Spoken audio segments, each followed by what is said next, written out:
You were down there with General Flynn. You were down there with your nonprofit group for days and days helping out. I remember putting you on the air where you looked a fright. You said you smelled a mess.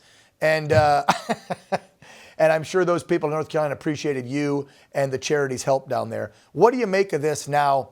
Last minute slap in the face. I mean, it was big enough when they were like, yeah, we're only giving you $700 and some like they did to the folks in Hawaii with North Carolina. But then to give billions more to Ukraine right before you exit, and then to run off to Africa and, oh, they had some flooding damage and stuff, so we're going to give them money to rebuild homes.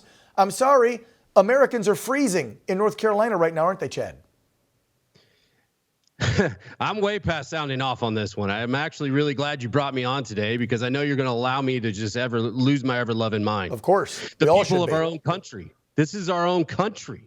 This is the hills of North Carolina, the songs that have been written, the history that is here. And we have a feckless president that decides to go to a corrupt country of Angola and says, hey, you guys had some water. Let me send you $1 billion to hand to a bunch of corrupt politicians in another country. Is it so true that the Democrats are so corrupt in North Carolina that you don't trust $1 billion to Governor Cooper of North Carolina? Is that it, Mr. President? Is Governor Cooper so corrupt that you don't want it in your own backyard, that you have to send the money to corruption in Africa? That's what this is about, and it's disgusting. There is nothing, and I think even Nancy Mace, who is my congressman here in South Carolina, she was being nice. I don't beg a pardon at all. You're somebody right now who has not just kicked the people in the trousers, if we will, in North Carolina. He stabbed them in the chest.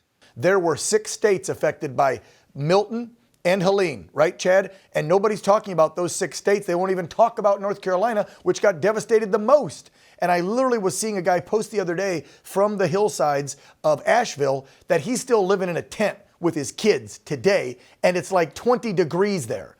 But we're giving $1 billion to Africa. I mean, this is just... Why is FEMA saying we've made shelters for people at night? They kick them out at like 6 in the morning. Where are they going to go, Dan? Where are they going to go? It's still cold during the day in the mountains. Right. Where are they going to go? They have to go walk around or find a tent or go walk around Walmart until they can come back at night and go to sleep. This is not Angola. This is North Carolina. But at the end of the day, to see MAGA move like it did, and he didn't send a proxy. They didn't send me or somebody from Veterans for Trump. No, they sent the future vice president of the United States to go down there and see what's going on. That is leadership. What is missing from the left and why they are so discombobulated right now is that they're looking around the country going, why don't they like us?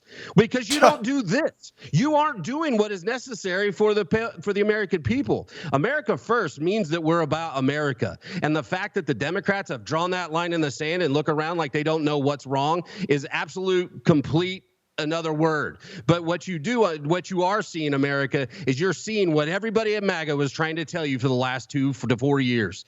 They are evil and they do not care about you. Then the military industrial complex is making a point. Yep. And it's disgusting.